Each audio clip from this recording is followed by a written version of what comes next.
Hopefully we're seeing the numbers rise in the audience. So I think we are just about good to kick off. Hopefully the remaining people will join imminently, but we'll start the session now, not to keep everyone waiting. So without further ado, thanks everyone very much for joining. Good afternoon and welcome to the 2021 webinar series for Atlassian in Scotland. And we have some exciting talks in store for you today, as per usual. Before we kick off the session, let's just do some housekeeping first. So we will have a Q&A running throughout, and what you'll see is a Q&A box appears on the right-hand side of your screen in the stage area. So feel free to sort of pop in any questions into that Q&A box, and feel free to do that throughout the session. If you're lucky, one of our eager team members will, I'm sure, might answer as we go. But if they don't get the chance to do that, we will have a dedicated Q&A slot at the end where we will go over any sort of remaining interesting questions. For any questions that we don't get the chance to address in the session, don't fret. We will cover them offline, and we will share the results from the Q&A with you afterwards. In the same spirit, we'll also have a quick few polls for you. And again, you'll see them sort of on the right-hand side of the screen in the same stage area under the polls section. And we'll be sharing our findings from these polls as well after the webinar. So let's move on. And a quick reminder for anyone who's only just tuned in, you're listening to New Verve, the #1 Atlassian Gold Solution Partner in Scotland. So today, it's our pleasure to host Jose from Exalate and our own Jamie from New Verve. Jose will provide all the information that you need to know about the Exalate product and how it can be used as part of your migration solution and after you've moved to cloud. Whereas Jamie will take us through New Verve, so our own experience with Exalate, and he'll show you how Exalate can be used to migrate one project at a time, letting you choose when and how you move to cloud. Before we move on with the talks, we would love to hear your thoughts on how you plan to migrate to cloud. So here's the first poll of the day. You should see the poll pop up on the right-hand side of your screen under the staging area. And we will allow everyone maybe 20, 30 seconds to answer. So let us know, how do you plan to migrate to cloud? Are you planning on doing everything at once? Are you looking for a hybrid approach? So maybe migrating one team and project at a time? Or have you not decided yet?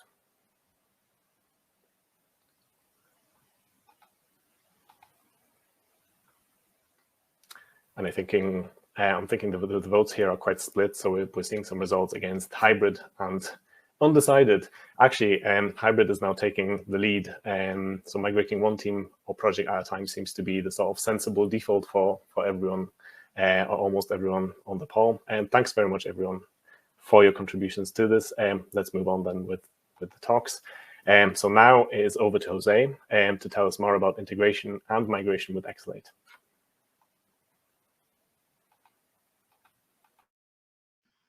Good evening, Chris. Thank you for the invitation. Looking forward to talk about migrations and how Exalate can help you with that.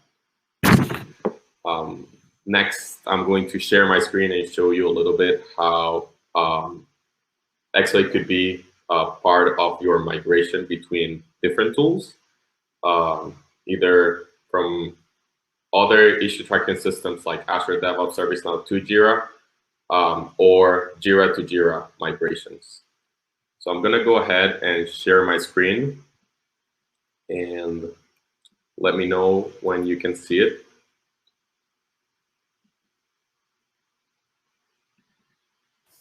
I think we're good to go. Awesome. So first, I'm going to start with the different kind of migrations that there are. In this case, this image is mostly between Azure DevOps and Jira, but Exalate can be used, as I mentioned before, between multiple tools or internally within multiple Jiras. The different types of migrations that there are, we name them in these three different types that you see here. One is the Big Bang approach, where you send all the information from one instance to the other one in, let's say, a weekend or during the night while your employees are not working. but all at once. So after that weekend or that night, your employees will have to change the way they work from, let's say, Jira A to Jira B. Some of the problems that this migration approach has, although many companies are interested and like to have this kind of fast migration, we don't usually recommend it because it obviously depends on the case if it's worth it for you or not. But many times there could be some things that you're not considering, like errors when you are migrating. Remember, migrations, there's always a huge amount of data that's going from one instance to the other one. So the first problem is that there could be errors that you were not considering. And if you have errors during this big bang approach, which tool are you going to use after that weekend when you were doing the migration? Are you going to use the new tool? Are you going to use the tool that you were using before? Is the information going to be there? So there's this problem that you need to consider. And then another one is that maybe your employees were not ready to use that new tool because they were not trained. They haven't used it for a while. So they'll need to learn of this new tool. Which leads me to the other two types of migration that there are. We have the project by project approach, where you migrate project. When I mean project is a Jira project, you send it also all at once. It's kind of in between sending issue by issue and the Big Bang approach. Depending on how big your projects, this could be more related to the Big Bang or the issue by issue. If it's small, the number of issues or projects that you have, then it should run smoothly. But you can also have that Big Bang problem where there might be errors, it might take longer than you expected, and your people might not be ready to use the new tool that you are migrating to. And that leads me to the third type of migration. That is the one that we recommend, that if you're using Exalate, you go for this one. That is the issue by issue approach or live migration. A live migration consists of you gradually transferring issues from the instance of origin to the destination instance for a longer period of time than it would take you to do a Big Bang approach, so that you get all the benefits of transferring to the new tool without having the problems that I mentioned before, like people, your employees not understanding how the new tool works, you reducing as much errors as possible. How do you reduce them in this case? You reduce them because you'll go batch by batch, and those batches are usually represented in specific tickets. So if there's an error in one of the batches, that error is not going to affect all the other batches that you already migrated. Things will be more detailed, and you'll be able to see where the error is instead of having an error in a batch of 20,000 tickets. It's going to be more difficult to find it. So those are some of the benefits. People will learn how to use the tool. Your staff will adapt gradually, and you have more details on the errors that you're having. But to give you more context on how this looks, when you have Exalate, you will be able to have both tools working. So from, let's say, Jira A, you start sending and migrating those tickets to Jira B. Currently with Exalate, you can migrate 300 tickets per hour to give you an idea of how much tickets you can migrate at a certain time. And you can have your staff slowly migrate to the other tool so that they start experimenting with that tool while not fully removing the last one in case there are problems with the new one. The information will be in both instances for a while, and then after that information is fully migrated to the new instance, you will have 2 instances with all the information, and that's when you decide if you want to remove the past instance or you want to have it as an archive instance. You have all the information. So moreover this, there's people or Exalate users that after they migrate the information, they keep them in sync so that they make sure that all the information that they wanted to migrate was actually migrated.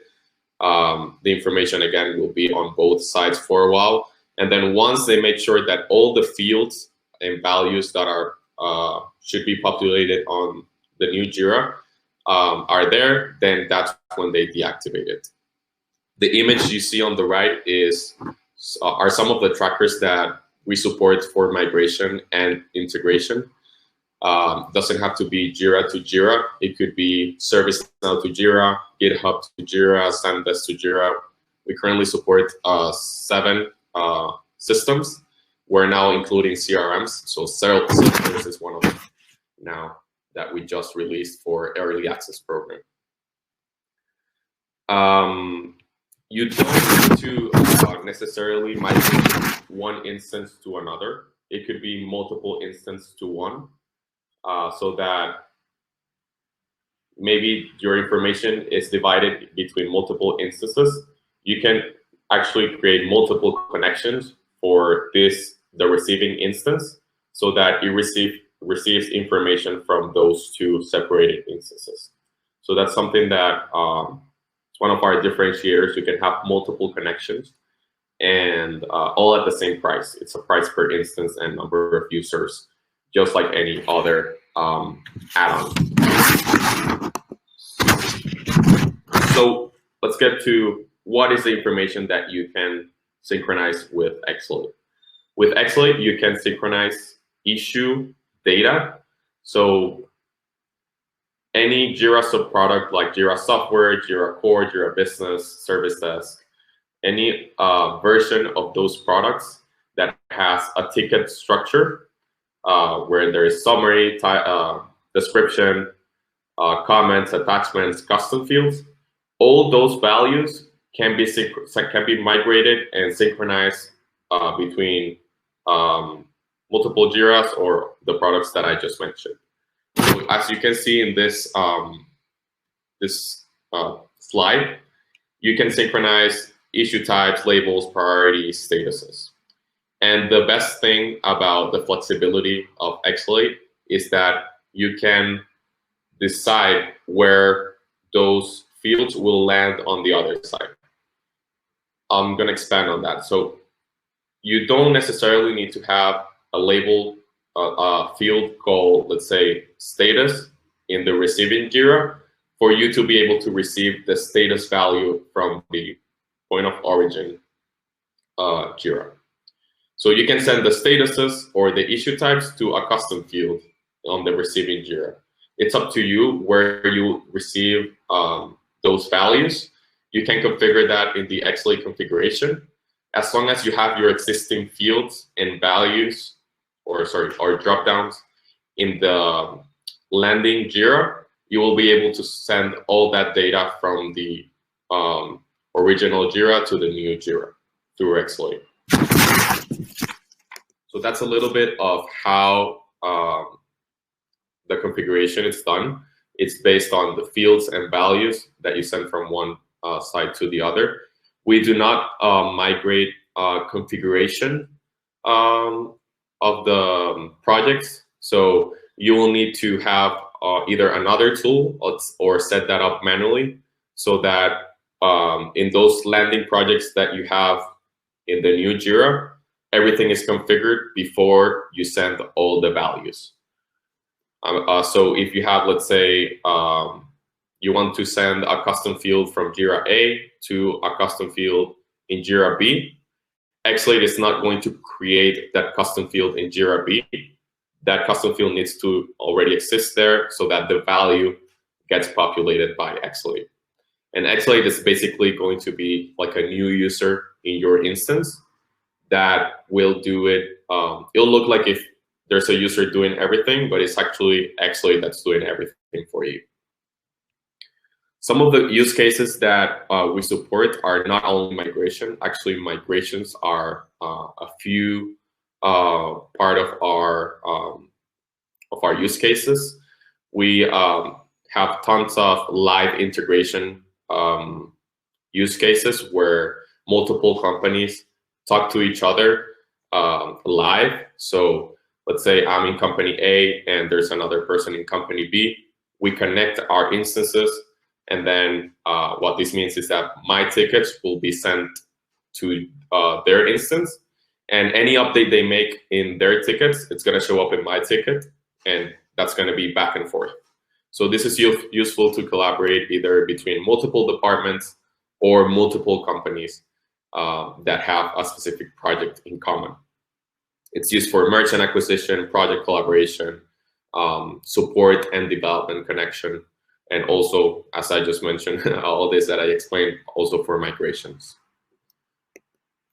If you have any question after this call, you can reach out to us directly by going to our site and booking a demo, or directly to New Verve, where they will be able to assist you with all the information related to Exalate. They have used it multiple times before, so they can also assist you with that. We have a 30-day trial that you can start whenever you want. And we also have a freemium version for basic scenarios. This freemium version, it's free forever. It has its limitations, but you can test it out for as long as you want. And then if you think commercial license is needed, you can expand to that whenever you want. So with that being said, I'm going to go back to our presentation and pass it on to Chris again.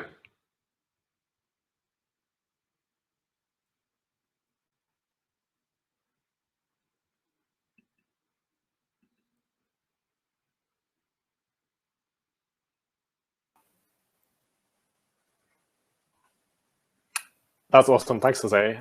Just bear with me whilst I bring our presentation up again. Hopefully you can see my screen now. Thumbs up. Yes. Okay. I think we're good to go. Now we can. So thanks very much, Jose. That's great. We really appreciate the fact that Exalate as a product, as a tool, empowers us to take this sort of gradual approach with zero downtime, which is obviously very important for the business. And we'll actually let Jamie tell us a little bit more about how using Exalate has worked for us for New Verve. But before we do, here's another poll. So we would love to hear about the main sort of migration blockers that you might have faced so far. And again, as before, you should see that poll pop up on the right-hand side of your screen under the stage area. So we'll give everyone 20, 30 seconds to respond. What are the main migration blockers? Is it the sort of management team buy-in? Is it budget restraints? Is it resource issues? Is it lack of information and support? Maybe there's some security concerns. Or maybe it's about feature availability and sort of disparity between server and cloud. So let us know through the poll.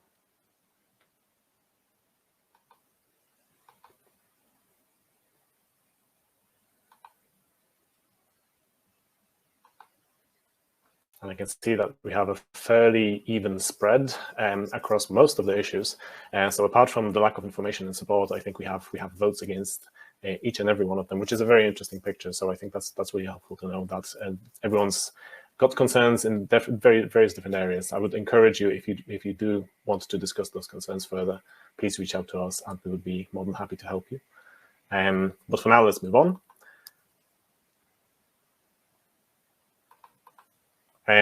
So now it's over to Jamie to tell us a little bit more about New Verve's journey with Exalate. Jamie, over to you. Thank you, Chris. I'm just going to share this now. So yeah, hello everyone.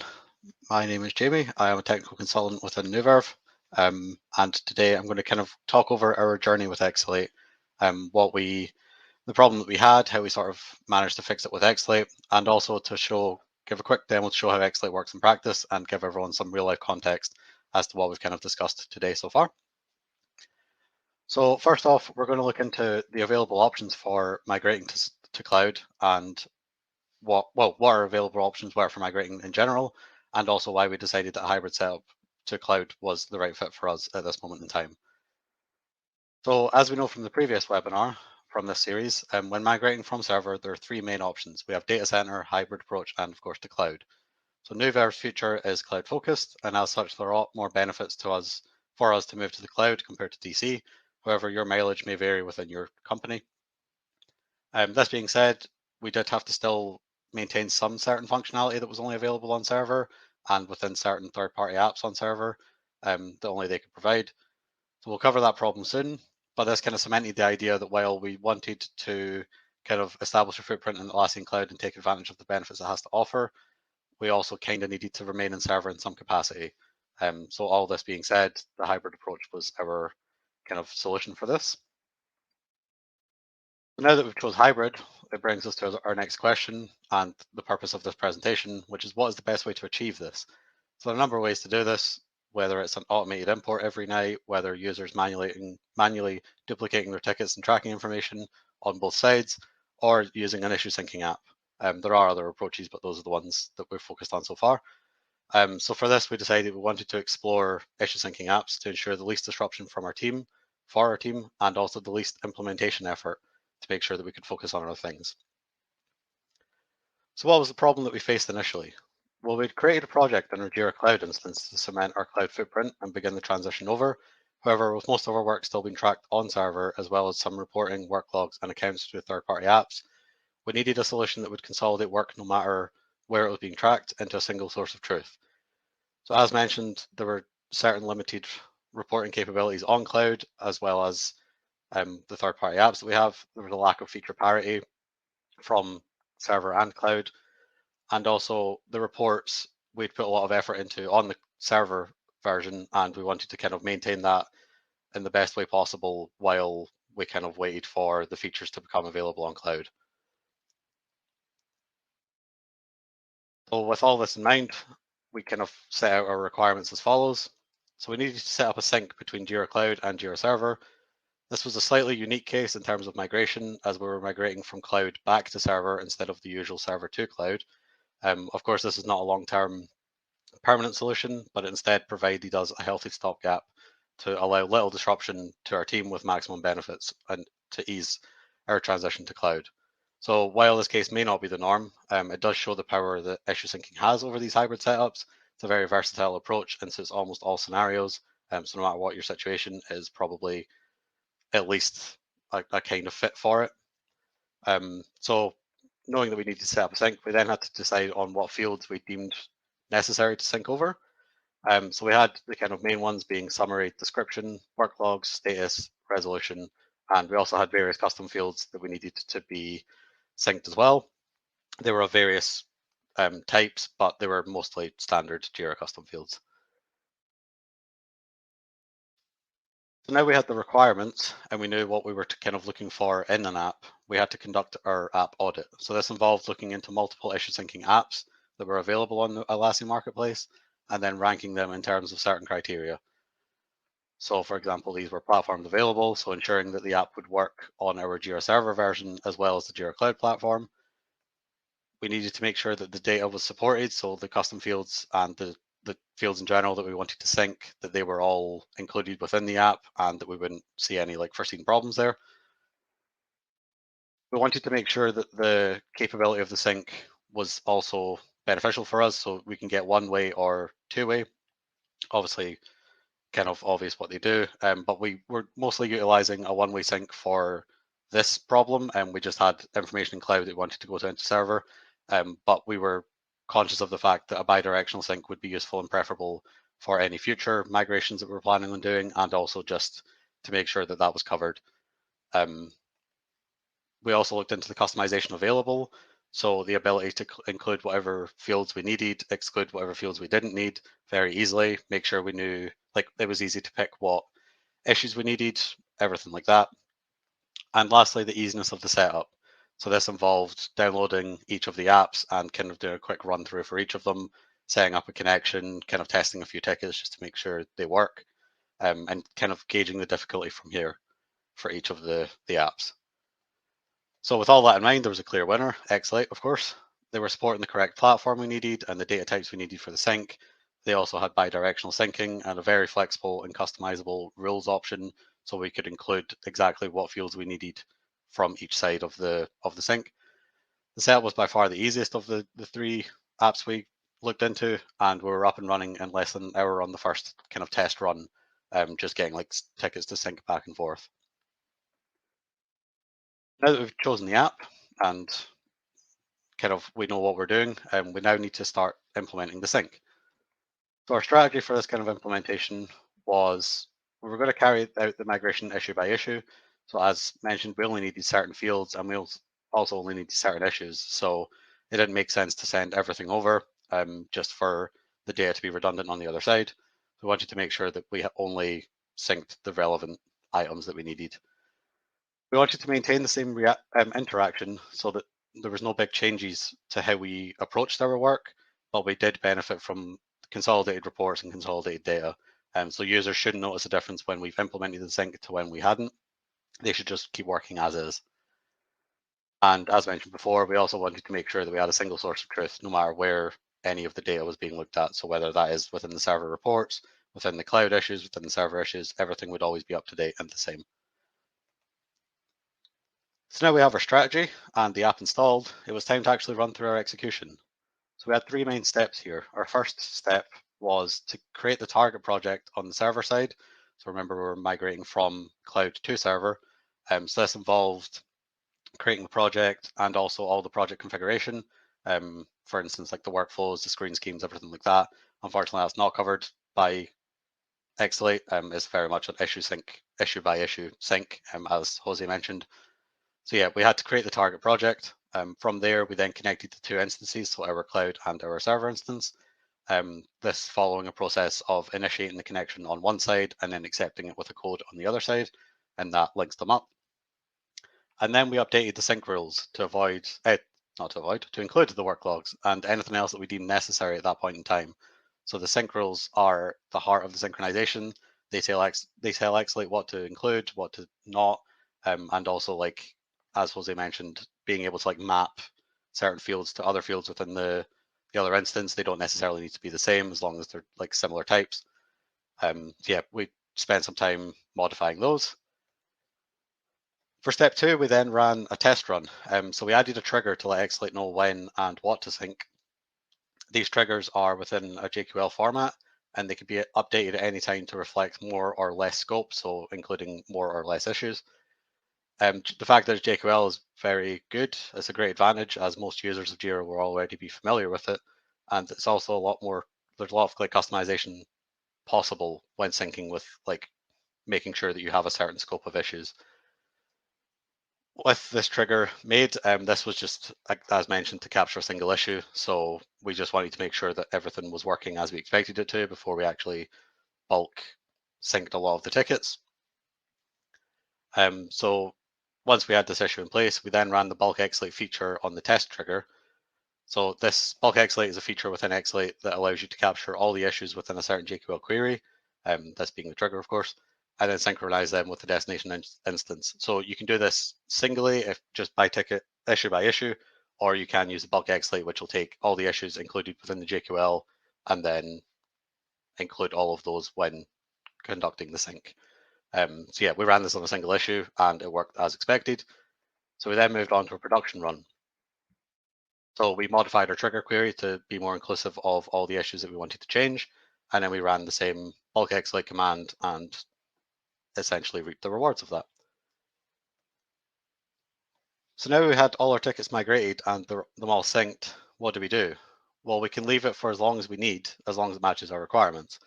It'll work in the background to pick up all the tickets that match the trigger, and it'll also check if they are synced. If they're not synced, it'll create them on the destination side. If they are already synced, then it'll just update them with whatever's changed. But if we decided we wanted to add a new field or we wanted to remove a new field, all we need to do is change either the sync rules or the trigger. So we could change the sync rules if we wanted to add or remove fields, for example, and we could change the trigger if we only wanted to sync like certain issues assigned to a certain person or something like that. These changes take immediate effect once they're saved, and already linked issues can be updated using the bulk Exalate feature. So of course, once they're linked, they won't create new tickets, they'll just update the ones they have. So if you have a new field or something to add in, then this is the way to go. So far, we've added new fields to the sync once it's been implemented, and we also had a change to the workflow. So we had to update some of the code within the sync rules to kind of make sure that those changes were reflected correctly, using like mapping and things. So yeah, it's a very iterative process, and it allows us to have a lot more control over what we actually migrate. So now we've kind of discussed our approach and our implementation, I would like to show you Exalate in action. So if I swap over to here, we should see the Exalate settings within the Manage Apps configuration within our Jira Cloud instance. So from here, there are a lot of options on the side. I'll kind of run over some of the main ones. So within connections here, so this should display what we have linked to each, like to this server, to this cloud instance of Exalate. So we have one here, server to cloud. We can see there's quite a lot of issues under the sync. If I go into edit the connection, this is kind of where our main sort of meat of the connection is. So we have our outgoing sync and our incoming sync. Outgoing, as it says, will determine any of the fields that we have going out of the way. So from cloud to server, this is of course most of the data because we're operating on a one-way sync so far. So this includes all of that. As you can see, it's quite code heavy. It relies on Groovy. There is a basic knowledge of Groovy required for this.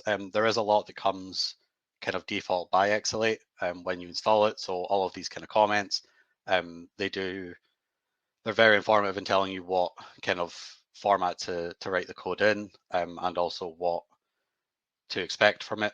So yeah, using Groovy helps a lot with flexibility. There is an example here. I won't go into too much detail for it, but basically within the comments, if we sync them over, because Cloud treats user accounts differently, they got synced as their Atlassian ID rather than like the username, which obviously wasn't very helpful for us looking into it because there was not a lot of information there. So we basically kind of used Groovy and a regex matcher to kind of find the account ID, find out who it belongs to, and then from there to replace it with the name instead. So it just shows that there's a lot that you can do with these. It's obviously not limited to that. If you are not code friendly or you don't really want to go that approach, I believe there is a visual mode within Exalate, a kind of newer addition that allows you to like match it a lot easier than using code. So yeah, there's that. There's also the same for the incoming sync, obviously just about what is coming the other way. It's important to note within these as well that what you include in the outgoing sync does not obviously need to be matched to the incoming sync, even if you do have a bidirectional. So if you want to just have like a field that will only change on one side and should basically be like, so that shouldn't be matched at all on the other, then you can put that into the outgoing, and just even if it changes on the server side, which it really shouldn't, but if it does, it's not going to get synced back. So yeah, just in case. Next up, we have the triggers. So this is the JQL query that we use to kind of capture what we want Exalate to sync. As you can see here, we have like our test issue. This is obviously inactive, but it basically just said that if the issue key was this, then sync it. That way we knew that the sync was working. And we then have like the full JQL query here. We can edit this trigger whenever we need. So just a case of changing it in here and applying it. And we can also delete the trigger, of course. And within here is where we bulk exalate and unexalate. So if I was to click this here, you can see we're about to synchronize X amount of issues. It's always important to check that before we do go ahead with actually bulk exalating, just to make sure that the scope is correct, and make sure that we aren't including anything that we shouldn't, and also that we're including everything that we want to. The other option here is bulk unexalate. This is, of course, the opposite of that. This is generally would kill the sync for all the issues included within this trigger. So if you were completing some kind of migration and you didn't want it to sync, then it makes sense that once you've finished that and all the data is there and you're happy with it, that you would unexalate, and it would keep the issue on both sides, but they would no longer be linked together. So yeah, that's the connections. That's, as I said, like the kind of main part of it. If we go into the errors here, hopefully there are none. but within here, we'll be able to see the different errors, if there are any, for each synchronization. We can filter this by error connection or by issue key. And within here, we can it'll give us a lot more information on why it's failed or why there's an error. We can also resolve them bit by bit, so error by error, or we can also resolve all up here. And this will just run through them all and try them again. Basically then triggers a resync just to see if the same problem persists, and if it does, then it will obviously return another error. If it doesn't, it'll sync as expected. And finally, the last thing we're looking into here for this quick demo is the sync queue. So this will show you everything that is outgoing and incoming within Exalate. So what's currently in flight with the sync. If we make a change to something, which we're about to do in a second, we would expect to see this outgoing sync change to 1 and it show you some information on it. Conversely, on the server side, we would obviously have the incoming sync change to 1 and some more information there. So yeah, here I have a quick test issue. We can see from the little Exalate tab here that it's synchronized with another issue on this connection. So if I was to go into here and add a quick addition to this description for this, if we click save, this should in theory then sync the issue with the new description. This is specified because the description is a field that we have included within our sync rules. So if I refresh here, we can see there's an outgoing sync. It's currently waiting for a response. The local issue is 594, which is there, and it's also an update. So that's fine. If we refresh again, it's done. It's obviously not that big a change. It works very quickly. So if we were to go into here and go into this issue now, we should see we have an additional description here. So this is what we added a couple of seconds ago. So yeah, that's Exalate in practice. If there is any interest in a more detailed demo, then please do get in touch with us or Exalate. We'll be more than happy to assist with you with that. So yeah, hopefully that kind of helped go over what we've discussed and give a bit more context to each of those kind of components of what we've talked about so far. So now that we've seen Exalate and I've also kind of spoke through our implementation with it, we're going to discuss our experience with implementing it and if it stood the test of time. Well, the short answer is yes, of course it has. The longer answer is as follows. So our experience with implementing the solution was a very welcome one. There was a clear process to follow and to track against. The documentation detailing this process is plentiful and very well maintained. Almost all the use cases that we were looking into were covered.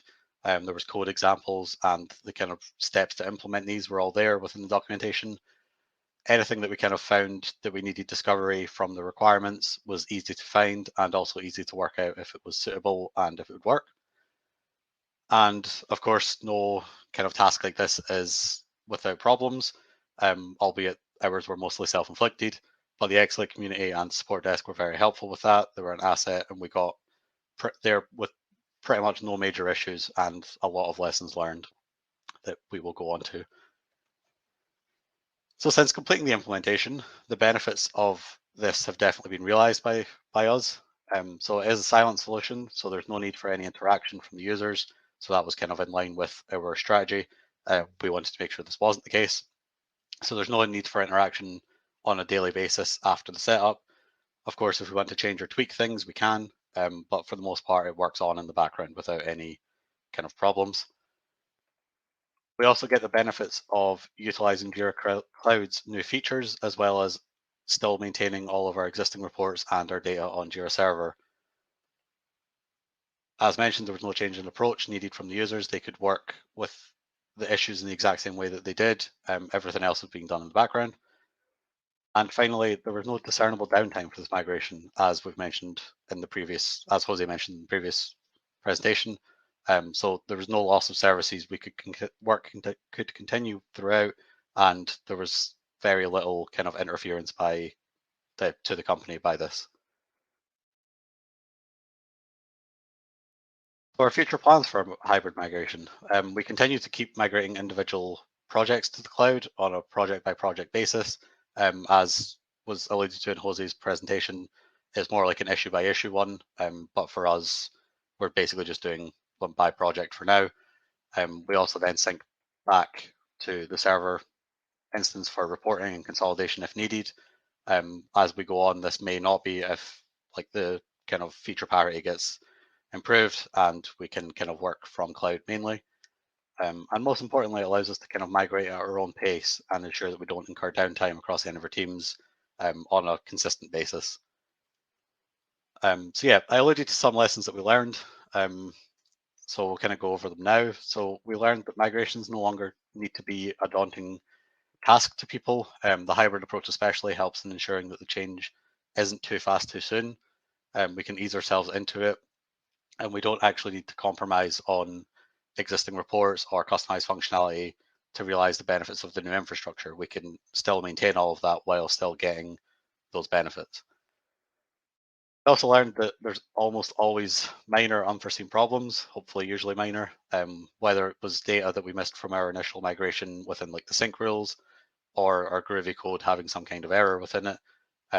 But the benefit of this being that using an iterative process like issue syncing and Exalate, we can kind of combat this, and it allows us to not have to redo everything again every time there is something wrong. We can just sort of build on what we already have. And finally, while other workarounds are available for this kind of approach, as I'd mentioned at the start of the presentation, the easiness in which this was set up and the consistency of it working in the background for almost a year now is a testament to how preferable issue syncing is for us. Without it, there would have been a lot more effort involved in ensuring that we did benefit from the Atlassian cloud. So I've wrote here lower effort, higher reward. That's not always the case, but for here, the lower effort was a few weeks of implementation, and we've had the rewards for pretty much a year now, and we're still going strong. So now you've heard our experience with a hybrid setup and how we kind of managed it. It's over to you to gauge whether this is a plausible approach for you and your teams. Remember, well, so far, or at least within this presentation, we've discussed Exalate as like a hybrid tool to keep issues within two entities in sync with their issues. As Jose mentioned, we can also use Exalate as a full-on migration tool, and that would be almost as easy as what was mentioned here. We would just basically not continue the sync afterwards. So yeah, thank you for listening. Hopefully this helps some of you realize that there are other options available when you are migrating, and it doesn't need to be as daunting a task as it used to be before. So thanks.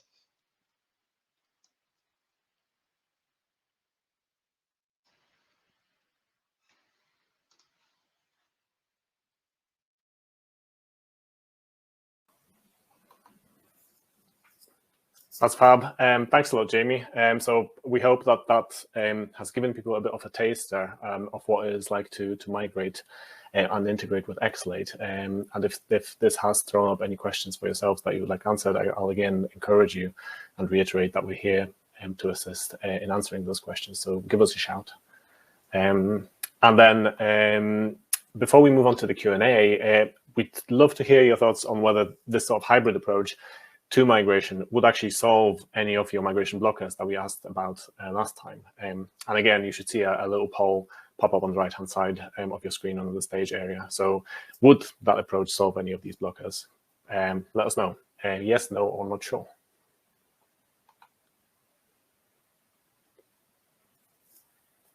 We can see a firm yes from one person, but we'll give everyone a little bit more time to answer.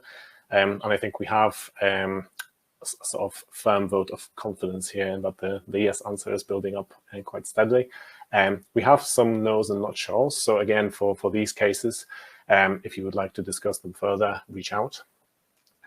But I think in all, we can see from the responses that it is pretty much a resounding yes at 75%. As mentioned, we will share these results after the webinar, so we can look forward to them. So thanks very much, everyone, for contributing to this poll. And now it's time for question time. So we have 15 minutes to spare or thereabouts, and we have had lots of very interesting questions in the Q&A section. So if you don't know where it is, the Q&A section lives in the same stage area on the right-hand side under the Q&A sort of tab. I think Jose has been quite busy answering some of these queries already. So what we're going to do is we're going to focus on questions that have not yet been answered. And as mentioned, after the webinar, we will share answers to all of the questions that have been raised in the Q&A. So let's start from the top, perhaps. So actually an interesting question there for, I suppose this one will be for Jamie, a question about how different is the configuration between server and cloud for new Verve, and did we use this opportunity to actually update our project configuration, I suppose, on either side? So Jamie, over to you. Yeah, so the configuration in terms of a project level was not different at all. We kind of copied and reused the schemes from the cloud version onto the server version of the project. In terms of updating the project configuration, we did kind of use this as an opportunity for like a health check on it. We did kind of look into certain fields, make some changes based on that before we did the sync for this on the cloud side. But because it is like a single sync, one-way sync, is basically just whatever the cloud configuration was, we kind of mapped the server version to it. There was a bit alluded to in the presentation there about the workflow change. So because of we changed like statuses and like even if you change like resolutions and things, we needed to update like the map that we had within the configuration, like the sync for Exalate. We could equally have just changed it on both sides, but yeah, it's easy to get around any changes if they are different within Exalate, just within the sync rules. Awesome. Thanks, Jamie. That's great to know. Another question here on the list, so unanswered. Does Exalate also sync different context configuration of custom fields? So I suppose anyone could take that, but since we have Jose here, Jose, would you like to answer this question? Yeah, I was looking into that question. Does context mean different configuration types? Or do you know, maybe Chris or Jamie, what the configuration context means? I think we're talking about the Jira field context here in this question. So Jamie, I don't know if you know the answer to this one. I don't know for sure, but I can hazard a guess. As we usually, like Exalate just syncs the value of the field, it'll basically just sync the value, and then presumably there'll be a check by Jira on the other side to see if that is a valid value or not. If it is, it'll put it in. If not, there might throw up an error. But in terms of like the actual custom field, you would need to create that on the other side, on like both sides, just to kind of as standalone things, and then just like attribute them as you would normally. The only thing that gets synced is the value. Yeah, that makes sense. So I suppose what we're saying is that the synchronization is about synchronizing data, but not synchronizing configuration, and therefore you'll build up your matching configuration on the other end and then sync into that. Yes. Yeah. So if you're talking about a field that is called configurations or context, then yes, the value, just like Jamie said, can be sent. It could be a custom field, could be whatever issued field type that you have in your Jira. But if it's the configuration itself of the ticket that you're talking about, or the project configuration that you want to migrate from one Jira to the other one, that's not going to be possible. It's only the values within those tickets. Super. Thanks, guys. I suggest we move on because we have a couple more questions here on the list. Another question here. Can Exalate sync the reporter field and update the ticket from original reporter on the cloud side? I suppose this is just a simple question of whether that sort of sync in one direction is possible. Jamie, would you like to weigh in on that? Yeah, so you can definitely sync the reporter field. You can also set it to be like a default if you want. Like if you want all these tickets to be attributed to a certain person on the destination side. So I think, for example, we have that, so you don't actually like get duplicate notifications or something for that. So you can have a lot of flexibility over what value you give the reporter field. But yeah, it can definitely be synced and updated. Perfect. I'm not sure if there was full clarity here on what the question was really asking. So hopefully we have answered it satisfactorily. But if we haven't, please feel free to reach out again, and we can tackle that later. Another question here with a couple of thumbs up. So I think people are quite interested in this one. As Exalate connects Jira instances from different companies and in potentially different locations, are there any GDPR or security concerns when configuring Exalate? So maybe we'll let Jose answer that one. Yeah, well, our headquarters are based in Belgium, so we are fully GDPR compliant. We are currently working in an ISO certification. That is what most American enterprise companies look for when they are looking for tools that manage data. But still, with those companies that are have that like as a requirement to get a product, to get our product, they still sometimes jump on calls with us. We explain how the data is transferred and how everything is fully encrypted. And after a couple of calls with their security teams and they understanding how it works, they still vet the product without us still being fully ISO certified and just being GDPR compliant. It's enough in those cases for now. But yes, we're still working on other certifications that will make it easier to use the product in other parts like US and Canada. That's great. Thanks, Jose. I suppose I'll follow up this question with a question for myself. Is there a sort of centralized resource on your side around trust and security that we could share with the attendees after this webinar? Yes, we have a security and architecture white paper that is very visual, and it explains how the data is transferred from Jira A to Jira B or whatever deployment you decide to use for your specific product. There are 4 deployment types. All those are detailed there. If you want, I can send you the URL to get that so that our participants have it after this call. That would be fantastic. Thanks very much. That's great. And another question here on the list. This one has 4 thumbs up, so it seems like people are keen. Should we expect that changes in shared configuration would be discouraged for the duration of the project by project migration? Or would Exalate continue to sort of synchronize all relevant schemes? So I suppose that question is quite complex, and it alludes to the earlier question that we had about whether configuration itself gets synchronized or whether it's just the values. Jamie, from your experience, would you discourage making configuration changes to a project whilst it's in the process of being migrated? I mean, there is a lot of, it's not too bad a process to do. So as I've mentioned, we did it for like workflows and things. It does kind of revolve around a lot of Groovy knowledge, at least for like the one we have implemented, in terms of like mapping those values differently. I would say it's discouraged as much as if the plan is to sort of get by without making a lot of changes. But it should be encouraged enough that it wouldn't take a lot of effort to change, just like some extra testing and stuff around it. I think it would only be a problem if that like field or like value or whatever was then not recognized on the other side.